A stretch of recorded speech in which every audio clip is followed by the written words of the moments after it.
Welcome to a glorious day in the National Football League. It is week 2 recap from How About Them Podboys, and we are having a hell of a day, baby. This is the We're Back game. This is our comeback. This is our game that saved our season for us. This is an absolute blast to get to talk about it. Cole, I'm going to turn it over to you right away. Just initial thoughts, reactions, what you loved, what happened in the ball game. Go ahead and take it over. Smoking on that Giants pack tonight. Oh my goodness. Dak Prescott, absolute elite, controlled, flawless game. I am so happy right now. I am just ordered my Brandon Aubrey jersey. I am so excited for this season. That right there showed me that we can get through adversity, that we can play at home, that our fans are into the games, that George Pickens is an elite receiver that got gifted to us. CeeDee Lamb is one of the top receivers in the league, and Javonte Williams is a beast. Let's get into it. We had absolutely everything that could have went wrong in this game went wrong. We were about to fall to 0-2 to the New York Giants. But like you said, our guy, our number one man, our dog running the team, Dak Prescott, my king, showed why he is an MVP caliber quarterback. I think he put the league on notice. I don't know if this is the same Dak Prescott, or if we would have had this same Dak Prescott in his earlier years. I don't know if he shows up and balls out like he did in critical possessions. Like, I am just absolutely astonished by the way he ran the offense. Every drive that we needed to come back and score after they just would score out on another deep bomb, Dak Prescott did what he needed to do, hit his weapons. He knows who CeeDee Lamb is, baby. He is one of the best receivers in the league. And like you said, now we got gifted George Pickens. So we're no longer a one-man show on the wide receiving core. We have George Pickens. Jake Ferguson showed up and balled out on a couple huge plays to get 15, 20 yards when we needed it. Javonte Williams just continues to have a revitalized season this year for his career, for us so far through 2 games. Getting big yards when we need it, breaking that one play in overtime at 3rd down. And we're like, what are we running a halfback draw to Javonte Williams for? Yet he gets 3rd and 29. Yeah, he gets stopped at the 2nd and 29, right? Or second and 29. Yeah, second and 29 at the line of scrimmage. Breaks through some wimpy arm tackles. 3 tackles and gains 19 for us to make a 3rd and manageable. Yes, I love that guy. But it is absolutely a great day to be a Cowboy. I feel like I should be a little more worried than I am. But at the end of the day, you have to chalk it up to a W, and that's what we walked out of there with, and that's all we needed. We escaped this week with an absolute win we needed. And absolutely, just touching back to our last podcast, I was overconfident. I'm not going to lie. This was definitely a trap game. But our guys showed up, and, at the end of the day, it's going to say we got the win. So, let's keep on the high notes. I'm going to give out the co-player of the game, and I'm going to co-it to 2 people. So, Co is given a co-player of the game. The co-winners are Brandon Aubrey and Dak Prescott. Those are your co-players of the game. Absolutely love Brandon Aubrey, man. I can't wait till when this guy gets paid, because who in the NFL can say that you need to drive, you start at the 30-yard line, and you need to go 20 yards to get in field goal range? No one can say that but the Dallas Cowboys. That's absolutely astonishing how easy he makes kicking a football look. You go around the NFL right now, there's not a lot of kickers that are consistently making even anything from 40 on. I know, like you just said, if we get to the 50-yard line, a 67-yarder is in this guy's range. When he made the 64 to tie it up at the end of regulation, that was good from 70. Yes, it was great. And coming off his leg, he does not have a huge swing of a leg on power. It just booms and flies off his foot. He's the greatest kicker of the football I've ever seen. I think he's got to be put up there. We're blessed to get to see him every Sunday for us playing football for America's team, baby. Sign him up for America's team. I remember when we come from the trenches. Before Dan Bailey, after Dan Bailey, oh my gosh. If we even got to the 30-yard line, I was not confident in whoever was kicking that ball for the Dallas Cowboys to make it. So let's get a little reaction. This is Co's reaction, and we'll show the fans of Brandon Aubrey's 64-yarder to send us into OT. I love the live. Oh, look at that. We're high knees in it, head touching the ceiling for those that are just listeners. Oh, my Absolute God. live reactions are the greatest. And me and you during the game, I think we've sent probably 500 text messages over every play in crunch time. Yes. We have to get this stop. We have to get this stop. And leaving today 1-1, oh, does it feel good? Because I'm telling you. It feels so good. If we Win dropped two. that game, Austin, yes. Season's over. Unfortunately, I thought I would have felt season's over. So it was an absolute trap game.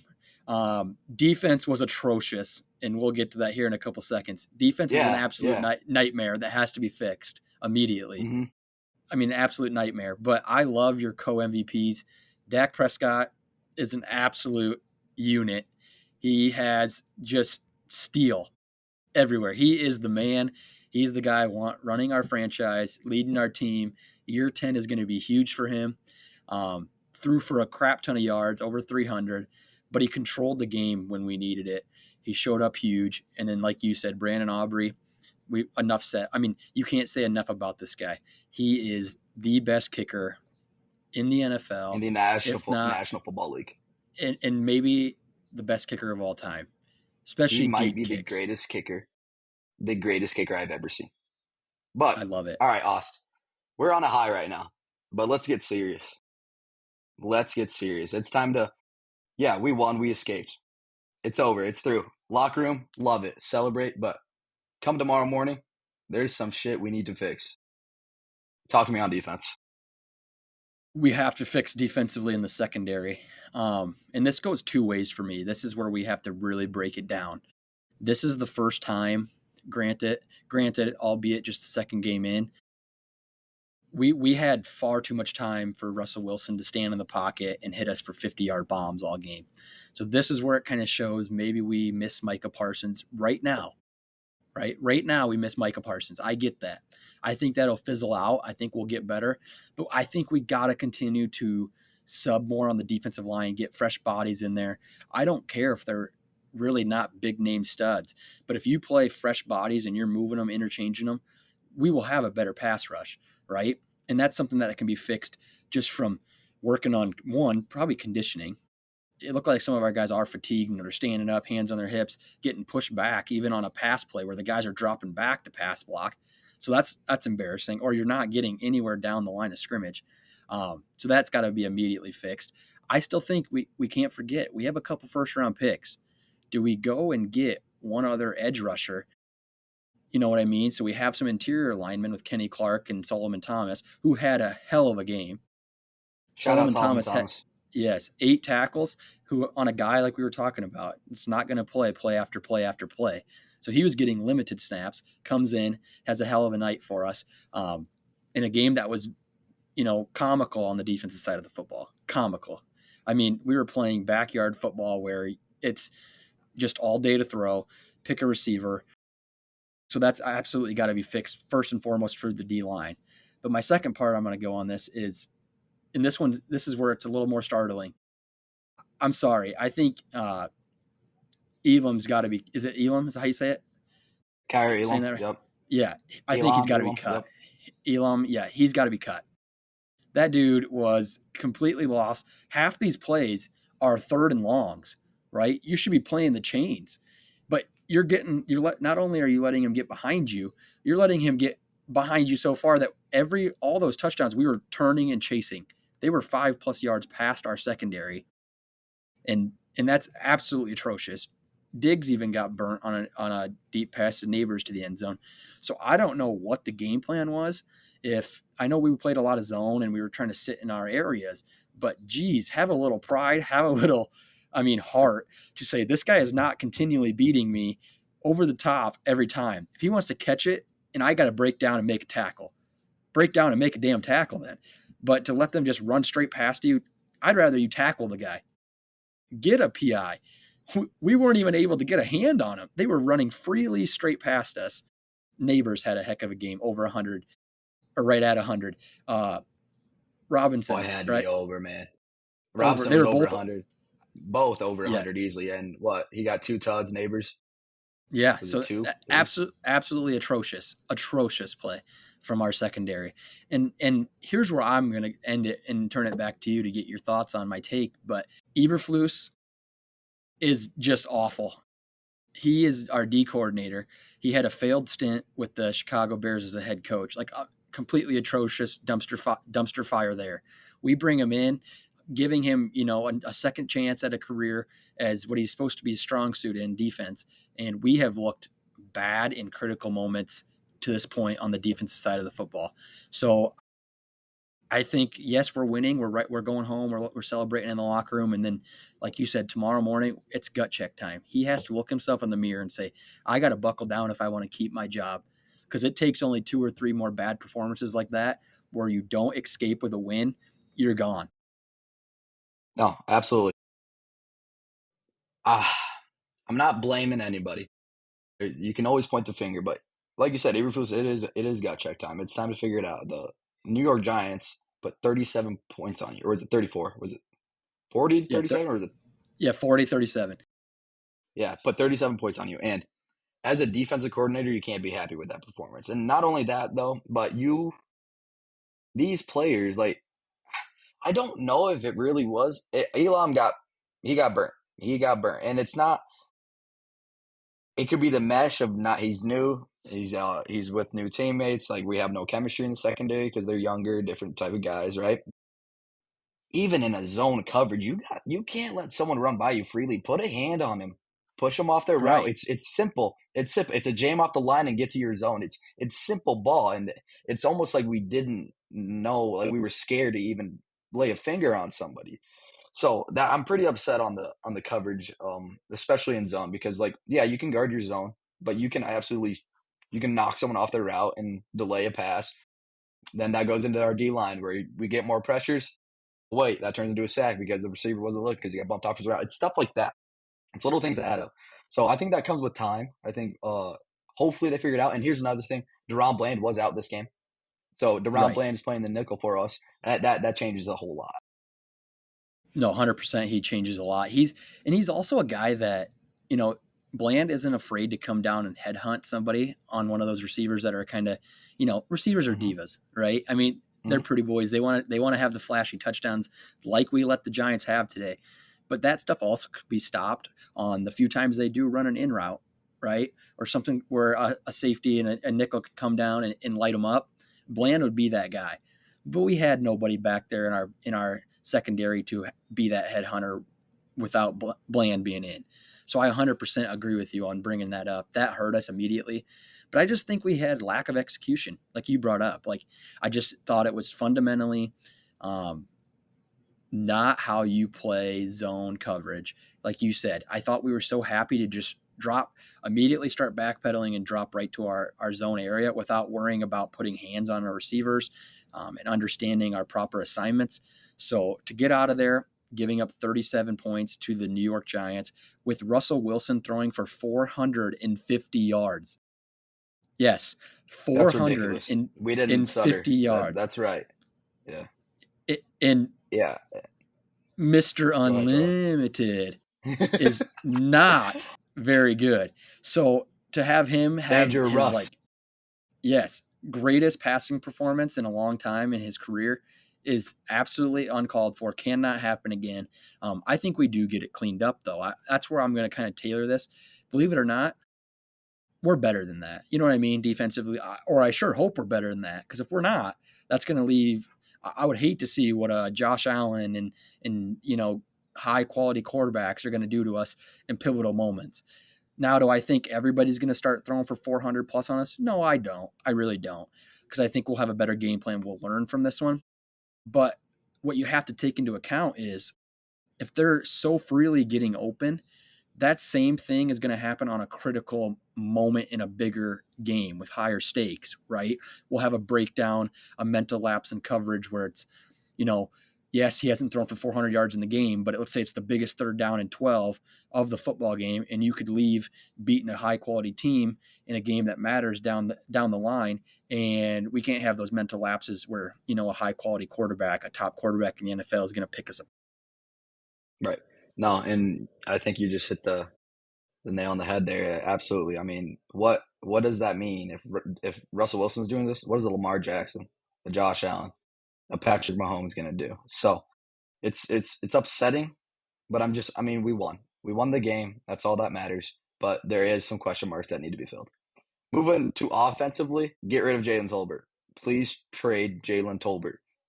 Our our offense is one piece away. It's a one piece away. It's that wide receiver three. It's the Pickens is doubled. CD's getting bracketed. It's that one dude. It's my safety blanket. It's Mr. Reliable. Get rid of Jalen Tolbert. I need a true wide receiver three to make this offense elite. Yeah, 100%. That's our next step, and we have those picks, so we can go several different ways with what we need to get to compete to make the playoffs. I know we're a long ways from It's that, but time it to starts. win now, though. It's time to Yes, win now. It's now. We win now. We need to yes, go get it. yes. Go for it right now. Dak's not getting any younger. Dak's playing the best football in his career, 2 games in, but I'm not ready to slow that train down. I think he continues that. So we have to support our franchise guy, our leader that just showed us he wants to win bad. I mean, my favorite play of the game, and I wish he would do this more. I texted you this immediately after, is he scrambled to go get 20 extra yards for that chip in field goal for Brandon Aubrey. As the pocket collapsed, as Yes, four elite rushers are coming at him, collapse the pocket. And what's Dak do? Tuck and run. And baby, when he hit that, when Four hit this after he got the first, I about yes, started sir. crying, man. I And loved that because and he's just there. He is in the game. He is selling. He is having fun. yeah, he's so locked in, and he just held it up like you just did on the video. He held it there, and he said, "We just won this game." So it was, it did. It brought tears to my eyes almost. I was yelling. My wife was trying to take a nap, albeit at the end of this game. How are you trying to fall asleep? That And I does said, she not know who's playing? "Right, Who's on the TV? You're not sleeping. no, you don't sleep when America's team is on TV." Okay, we're the glitz and the glam. We're the toughness, right? We Yes. put toughness out on the field. And that showed heart. We did, because I actually thought we could have rolled over and said, hey, not our week. Let's get out of here 0-2, lick our wounds. It's happened You know what I before. mean? It's happened It before. I've has. seen it. I've seen It it. has. No. So I might I agree. Offense was awesome. I'll go back to your main, what you started with. Jalen Tolbert, what is that? And why are we going to him on big third down plays? Now, granted, Dak's that's a smart. He's probably taken, what was open, and he hit him in the chest. Catch the ball. I know, that's what I'm saying. Like and I know, and I thought about it a little more deeply. Like emotions are running high, and when I'm watching the screen, it's like, Dak, why are you throwing to Tolbert on 3rd and 10? But then you think about it, it's CD's doubled here. It's Pickens. Pickens tried to get loose here, but he had a safety over top of him. So it makes sense, but I need, like I said, I want a new three. I need a new wide receiver three to really, compete with the Bills offense, the the Eagles. It's there's levels, and we're almost there, but there's one piece, and I feel like if we can fulfill that, we can ride this train for a really long time. Right. And why are we the only team, it seems like, that maybe is always late to make moves? Because, like, the Philadelphia Eagles just won a Super Bowl. They're making trades left and right. Now, some of these guys maybe aren't going to, be world beaters that are going to end up taking them over the top to be unbeatable. But, like, they went out and got Jahan Dotson. They just made a trade for Tank Bigsby. So, like, they're going and getting John pieces. Mechie.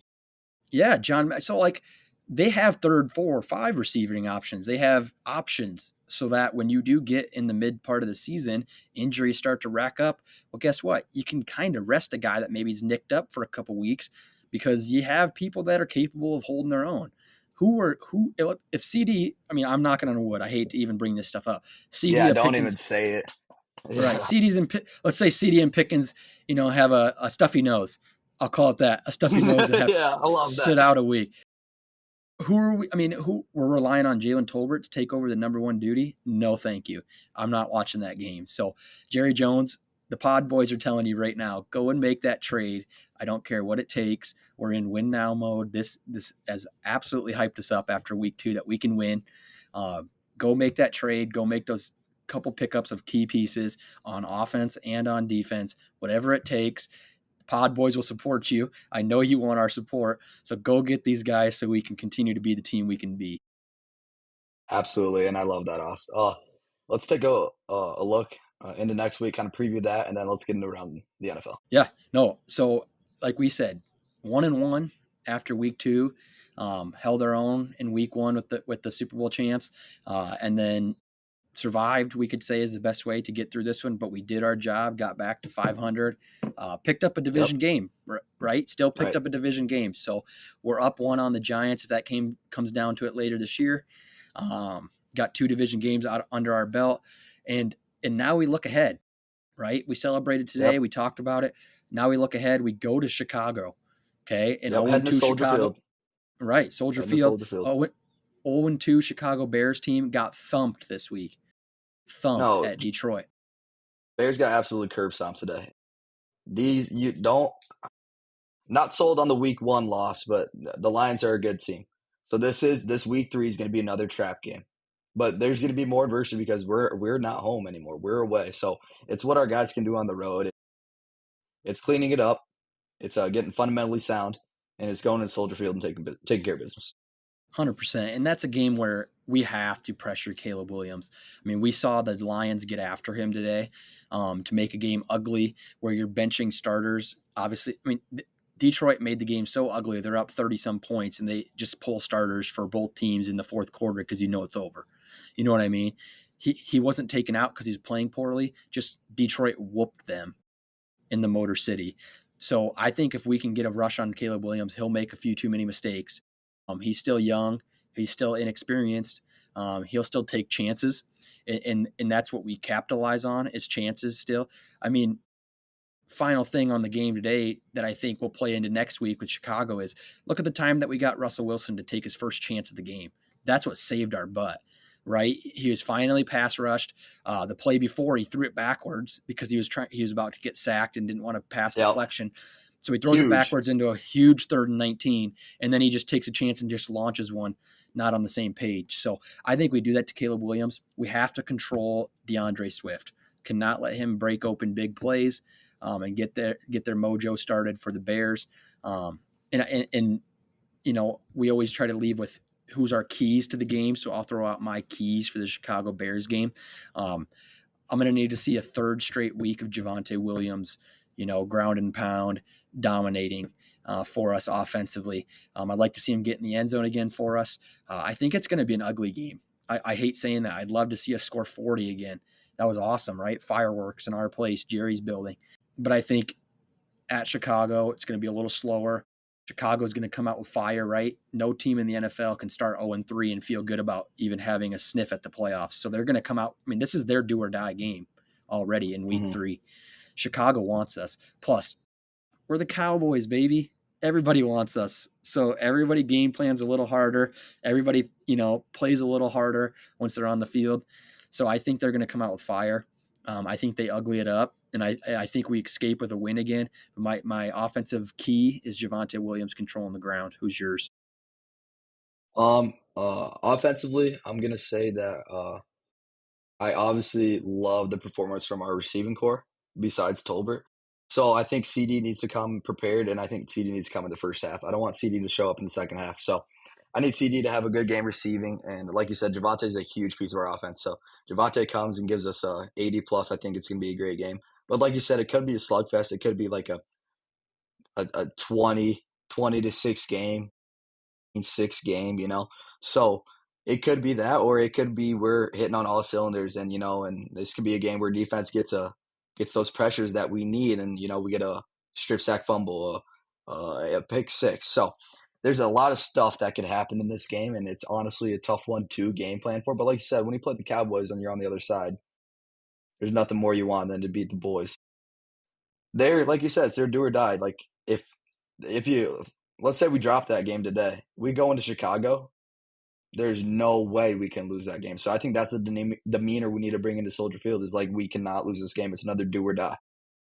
Yeah, you still have to keep that same mindset, right? 10 toes down, like buckle it up, buckle your chin strap up. You're going to Chicago for a business trip. I want to see the guys come off looking in suits, I want to see tuxes. I want to see a business trip, business demeanor from the time we get off the plane. And I think we will, because I think today awoke our franchise. It brought back excitement for what we can do. So I do think we take care of business. I like I said, I know it's ugly, but I think we go in there with that business demeanor and walk out of there with a win. My key on the defensive side of the ball is I'm watching that secondary, right? We put the pressure on them. We just talked about this is your week to clean it up, right? It starts Monday morning when you get back in the facility. Watch tape. Watch what your tendencies were. Were you continuously just having Communicate. communicate, like get in the room, get on the Communicate. field, communicate on your Talk to your exchange. guys. Hey, Yeah, I saw here on this 1st and 10 that he wrote, hey man, maybe give him a little bump off his route so I can get there second because I need to cover ground here. So let me help you out. Give him a bump and I'll get you back. It's stuff like that. It's little things. It's little things. right. It's so little, and we're right there. I think when we build on those little details, like you talked about, communication, just exchanges between the zones, how much, how far do you actually want to drop in your area before the next guy kind of takes over, and break down the film with purpose. I think we'll clean that up. But I'm watching the secondary this week. That's what I'm going to be thinking about over this next week before we play next Sunday, and seeing how we can come back from giving up 450 plus, because that just can't happen again. Defensively, I'm watching the secondary. What are you hoping for, and what are you looking for on defense? Obviously, the secondary is huge, but I'm gonna kind of go to the D line. I need pressures. I don't want to watch 18 scramble around and throw a crossbody and you know extend plays and give his team more opportunity. So I want my D line to get pressures. I want to set a goal here. I want 3 sacks. I want 3 sacks. I don't care who they are. I don't care if they're the same person. I want 3 sacks. 3 sacks will change the game. And another thing for our defense to take care of, we need to slow down, and it's going to be a little shocker because Roma Dunze has been going crazy. But the key to me to slow down is going to be DJ Moore. I think DJ Moore is going to be hungry going into week 3. He hasn't really got the reps. Roma Dunze I think he's had like 4 touchdowns. He scored a lot. He scored a lot in only 2 weeks. It could be wrong. You'd have to fact check me on that. But DJ Moore is hungry, and I know number 2 is coming to ball out. Slowing down number 2, containing 18 in the pocket, and getting some sacks. No, 100%. So, we'll do our research. I'll watch this week what the takeaways are, from reporters down in Dallas, and what they're kind of seeing on what's been talked about in the building about our secondary fixing their mishaps. And I think our guys are going to be licking their chops, ready to go for that one. So, let's quickly, before we get into Around the NFL to end our episode today, let's just kind of review some of our past things that we've had for bets. I mean, right now, man, Yeah, you're on a hot absolutely. streak. So I want to Yeah. give you the floor and kind of talk about, let's recap some of your bets so far this year and how you're doing overall with that. Yeah, absolutely. I'll take it over from here. So let's go back to Thursday night football. I told the How About Them Podboys fans to absolutely hammer Romeo Dobbs' first TD score. I think Oss took Josh Jacobs there at the 2-yard line, and Dobbs did get in, baby. He had a quick little slam for the first TD of the game. Let me pull up the slip. And ten as you're doing dollars. that, yeah, wasn't it plus Go ahead. 1,100? Plus 1,100 on Dobbs' first TD score was the line. Cole added his little mix to it too. My goodness, where's this at?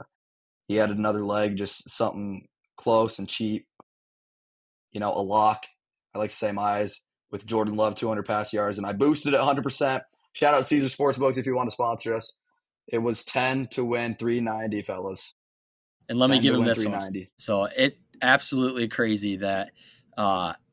So we'll give you a round of applause for that one, because Co knows his stuff. Co knows ball, fellas. So if you're looking knows, to make baby. some, Co knows. yeah, Co knows. If you need some betting inside information, this guy is your man. I believe he's hit a couple more even today. Yeah, absolutely.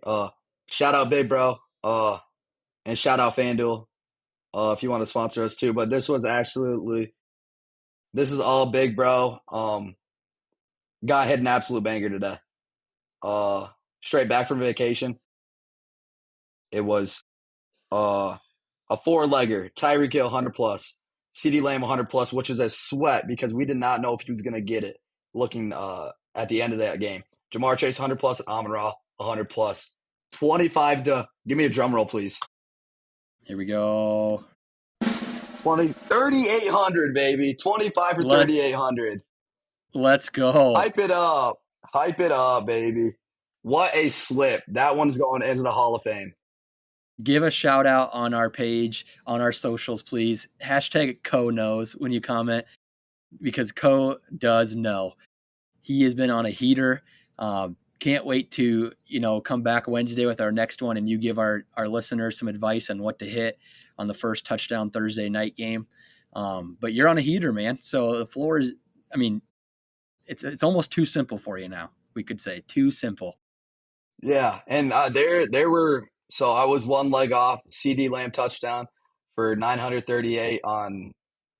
Look at this slip. This one was tough. Look at all those legs, fellas, ladies and gentlemen. Tune in. So I was one leg off that. I was one leg off this. This was Big Bro. Shout out Big Bro, Johnny G. This was Johnny G's. He was a CeeDee Lamb touchdown off, and I was a CeeDee Lamb touchdown off. Yeah, listeners, you're looking at $1,400. So. Yeah, listeners that are not able to watch the video real quick for your lock of the week, you're looking at about 8 to 10 legs on some of these that he's missing out by just one leg. So not only is he on a heater already winning money for us out here, but he is for the community, baby. Yeah, and one leg away from having life-changing amounts. No, it's coming. It's coming. It's coming. Hashtag CoFTC, Co for the community. But no, like I said, I think my lock of the week, we'll give it out right now. We'll get it early. We'll get it out early so you can get the line early as you can. CeeDee Lamb, anytime touchdown scorer. He will get in the end zone next week. Book it, lock it. Get back to me next week, and hopefully that comes through for the fellas. Absolutely love it. So let's transition into our last segment of the week. We like to recap around the NFL. We've touched base and loved on our Dallas Cowboys for the week. Let's go around the league. We'll each take a couple games, just kind of give our insight, our thoughts on who looked good, maybe who looked poor, and kind of recap what we did last week. So I'll start with, I put the mortgage down, right? I put the mortgage down on the Miami Dolphins will not sniff the playoffs. They continued to show me why they are an abysmal football team, a dumpster fire. They fell in the mid-off bowl. Let me call it the mid-off, right? Because neither of these teams are the bottom off yet. They're not awful, right? They had a mid-off in Miami, and they lost to the mid-off Patriots. Yeah, absolutely. You really called that. You really wrote them off. You really did. They're cooked. They're a terrible football team. Yes. Drake May should not be lighting you up. Drake May 3 for 3 touchdowns. Let me tell you even another one. Drake May goes into your house, okay, who's not really known for throwing the football all that great. Otherwise, I think he would be they'd have different goals for that team and aspirations if he was a great quarterback. They know that's what's holding them back. Throws for 230, 2 touchdowns, 19 of 23. 19 of 23 with no receiving core. Okay, let me tell you who led the receiving core in yards. Ramondre Stevenson. He's a running back. So 88 yards receiving from the running back. Miami, you are a dumpster fire. But then the other one I'd like to point out is actually someone that's on a high, and we weren't able to talk about him last week because we did the pod before their game. The Buffalo Bills are an absolute juggernaut of a squad over in the AFC. I like what I see from them. The absolute comeback of the last few years, probably. Maybe the game of the year already could have happened in week 1. Well, you know what? I'm going to plug that real quick and go back to the Bills. Yeah, hold up. Yeah. This NFL season has given us absolute beauties of games so far. Fireworks. Beauties. Fireworks. Yes. We're Fireworks, watching, baby. We're getting to watch a children's game mastered by absolute dogs out on the field each and every game. So we were blessed with week 1 with a hell of a game with Baltimore and Buffalo. right? And then we're blessed again to get to watch this awesome, beautiful game we call football of the Dallas Cowboys, our favorite team, coming back to win. So going back to where I am, the Buffalo Bills are a juggernaut team. Josh Allen looks good. He's limiting his stupid mistakes up to this point, that kind of hurt them in bigger games at the end of last year. So Bills are my team that are on a high. I liked what I saw from them. I think they're going to be a problem in the AFC. Yeah, no, they're good. They're different. They're good. Josh Allen really. I didn't buy into the Josh Allen hype. Wasn't really a fan, but the guy can play football.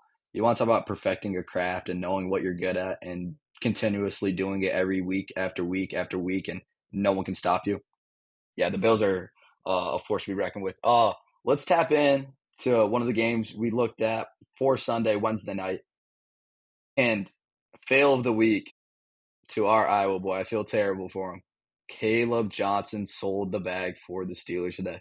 What's your take, and did that game finish out how you thought it was? 31-17 final. Seahawks take the dub. Actually, a bit of a shocker for me, because we were just kind of hyping up the Steelers, right? Last week they played the Jets, high scoring. Aaron Rodgers looked like he could be completely back, right?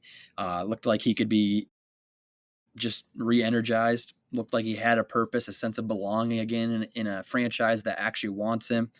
And then to drop the game to the Seahawks by 2 touchdowns at home, not a great look, right? Not a great look. Unfortunately, it kind of came at the hands of our boy, Caleb Johnson, Hawkeye. I hate that. I hate that for him. I really But do. I feel if terrible you're for the the guy. if you're the Steelers, you got to be better than that. But my thing for the Steelers are, yeah, they have Rodgers. Yeah, they picked up all these guys. Some of their defensive studs that they did pick up were hurt and out this week, so that didn't help. What do we expect? I mean, I like Tomlin. He's never had a under 500 season, but they're right at 500 almost every single time. So I think they're They are the epitome of mid. They are right. literally mid every year. So to be 2 That's and 0 just would have good been enough. right. They would have been too good of a start for them. So I think Tomlin was like, "Yep, boys, let's pull it back a week here. Let's take a loss. Let's just be at 500, and we'll Let's just get to continue to what go let's get to week what by I week." know. Let's get to what I Right, know. 1-1, 500 baby. right. So no, that's a bad loss at the end of the day. One positive for him is kind of a get back, albeit he wanted to win, but DK did get in the end zone against his former team. So, and that was when the game was a little bit closer. DK, shout out there to get one back on your old team, but come out on the short end of the stick. So, who else kind of surprised you this week, or one other game you'd like to point out before we get going? Yeah, I really was intrigued with the Bengals game. Uh, so Joey B goes down, and then Browning comes in and kind of saves the day and gets the dub. So the Jaguars aren't a terrible team in my eyes, and they went into Cincinnati and they had the lead, and Browning really stepped up as a backup QB. You really don't think you're going to really play on Sundays. I mean, let's be real. Unless something tragic happens, you're not playing. You're just there to you know hype up your QB, and as long as he's happy, I'm happy type of deal. Unless you're a hungry young QB, I know I understand that. But as a vet, what better job is it to be a backup quarterback? You're No, never really going to 100, see the field. I mean, there's no stress, right? The fan base doesn't hate you if you guys lose. and Browning stepped up. you're still making bank. You're making that bread, and you're not breaking your leg, turning into mashed potatoes. So, Yeah, no, oh, 100%. But hey, let me throw in real quick. What an epic fail for me then, because let's recall us talking about. I was throwing out Joe Burrow as, oh, I think he could be the MVP, and you were saying, dude, they look terrible this week against the Browns, and then this week he goes out with injury. So I'm not off to a hot start with that take that he's going to be the up there in take. the MVP Mhm. running. So there's a big fat from my side on that one. But yet we're early, and since we run this show, I'm going to allow myself to throw out a new MVP. That'll be coming for you guys next episode. Of who's going to be one of my MVP front runners? Because Joe Burrow, unfortunately, I get it by default. I'm going to give myself one extra chance here. I got strike one. I'm going to give myself a new ball here. We're going to try it again. So that's what I We liked like, around the NFL.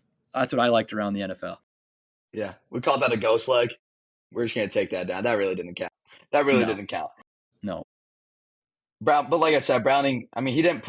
21 for 32, 241, 2 TDs. I mean, he threw 3 picks, but at the end of the day, they won 31-27, right? I mean, the Bengals are off to start 2-0. From what I've known, the Cincinnati's always working from behind, trying to scrape to get into the playoffs.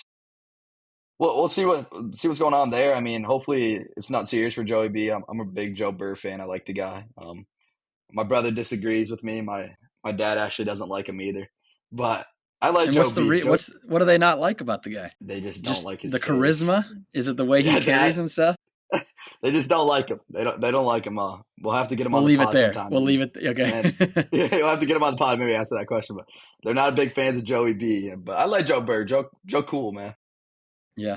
No, for sure. So, no, around the NFL is great. We'll leave it here with this is just America's Game of the Week. The past Super Bowl rematch is going on live as we speak for this episode. We got a 10-7 lead for Kansas City about to head into halftime. Philadelphia Eagles are driving. So we'll update you on our thoughts post-game from that game, as it's obviously a big game in the NFL. But thanks again for joining us. Absolute awesome week for us on the How About Them Podboys. We appreciate all the listens, all the follows. Continue to support us. Shout us out on Instagram, TikTok, YouTube. You can catch all the videos and on Spotify for the audio episodes. Just to make sure you give us a listen each and every week. We're also looking forward to, if you guys have questions for us, put them out there. We're ready to answer, ready to have, your guys' best insight on everything Dallas Cowboys. So thanks for joining us. Go ahead. Make sure fans check out for polls this week. We'll get some polls out. We really want to connect with you guys. We want to see where you're coming from. Would love to answer some questions or, throw out your team and what you think of them and what your guys' opinion on the season is going, and we'll just look out for some questions, polls, and we're going to try to get those on the pod, hopefully sooner rather than later. All right. Well, that's all we have. So thanks a lot.